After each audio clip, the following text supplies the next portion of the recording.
Brucellosis একটা bacteria জনিত রোগ। এই যে ব্যাকটেরিয়া দিয়ে হয়, এই ব্যাকটেরিয়াটার নাম ব্রুসেলা। সাধারণত মানুষের শরীরে ব্রুসেলা বাস করে না। এই ব্রুসেলাটা থাকে এনিমাল দেহে, এনিমালের দেখে, যেমন শুয়ার, কুকুর, গরু, ছাগল, এদের শরীরে কিন্তু এই ব্রুসেলা নামক একটা ব্যাকটেরিয়া এটা থাকে। এখন এই ব্রুসেলা ওখান থেকে ট্রান্সফার হয়ে যখন হিউম্যান বডিতে আসে, তখন বেশ কিছু লক্ষণ দেখা যায়। কি কি লক্ষণ দেখা যায় এবং কি কি রোগ হয়, এই বিষয়ের উপরই খুঁটিনাটি একটু আলাপ করব। আলোচনাটা খুঁটিনাটি হলেও এই আলোচনা থেকে আপনি কিছু শিখতে পারবেন। তো আলোচনাটি মনোযোগ সহকারে দেখার অনুরোধ জানাচ্ছি। আসসালামু আলাইকুম রহমতুল্লাহি ওয়া বারাকাতুহু। আমি ডাক্তার মীর শহীদুল ইসলাম। আমার চেম্বার শুভেচ্ছা 255, ঐতিহ্যবাহী শেখঘাট, সিলেট। যে গুগলে ডাক্তার মীর শহীদুল ইসলাম কথাটি লিখে সার্চ দিলে আপনি আমার সম্পর্কে বিস্তারিত তথ্য পেয়ে যাবেন। দর্শক শ্রোতা, আলোচনা করব ব্রুসেলোসিস সম্পর্কে। এই ব্রুসেলোসিস এটা ব্রুসেলা নামক একটা ব্যাকটেরিয়া দিয়া আক্রান্ত হয়। আর ব্রুসেলা বেশিরভাগ ক্ষেত্রেই পাওয়া যায় অ্যানিমাল বডিতে। শুয়োর, কুকুর, বিড়াল, ছাগল, গরু, মহিষ, ঘোড়া, এদের শরীরে ব্রুসেলা নামক একটা ব্যাকটেরিয়া বাস করে। এটা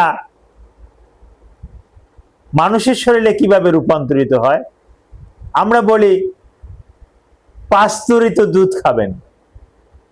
এখন আপনি পাস্তুরিত দুধ খেলেন না, আপনি অপাস্তুরিত দুধ খেলেন।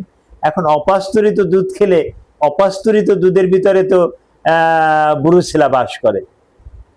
তো এটা আপনার ইন্টেস্টাইনে চলে গেল। আপনি মাংসটাকে বলি ভালো করে সিদ্ধ করে খেতে। আপনি একটু আদা সিদ্ধ মাংস, আদা সিদ্ধ বলতে এখন এরকমের দেখা যায় অনেকে কাবাব টাবাব করে খায়, পোড়া দিয়ে খায়। উপরের একটু অংশ পুড়লেও নিচের অংশটা কাঁচা থেকে যায়। প্রায় জায়গাতেই এটা আমরা দেখে থাকি। এই মাংসটা খেলে এখান থেকে ব্রুসেলা আপনার শরীরে ট্রান্সফার করতে পারে। এটা ট্রান্সফার করলে, এটা হলে কি হয় আরো একটু বলে নেই।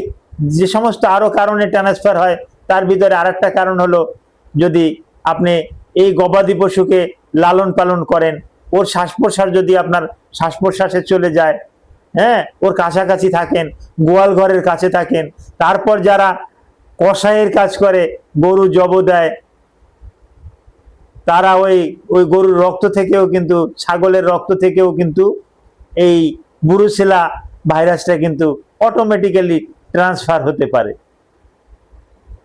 যার পরিপ্রেক্ষিতে আপনি ব্রুসেলোসিসে আক্রান্ত হতে পারেন। ব্রুসেলোসিসের লক্ষণ কি? আপনার শরীরে কাপ দিয়ে জ্বর আসবে, তবে ম্যালেরিয়া না, বারে বারে জ্বর আসবে। ম্যালেরিয়াও যেরকমের ভেঙে ভেঙে আসে, এটা জ্বরটাও ভেঙে ভেঙে আসবে।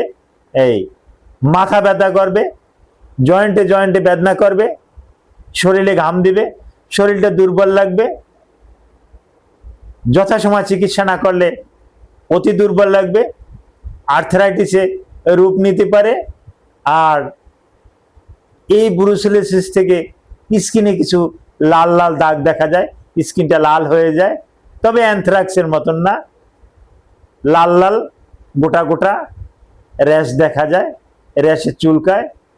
এতে বোঝা যায় যে আপনি ব্রুসেলোসিসে আক্রান্ত। ব্রুসেলোসিস সম্পর্কে আপনার আরো জানতে ইচ্ছে করলে ভিডিওর কমেন্টে কমেন্ট করুন, আমি জানিয়ে দেব। Thank you all.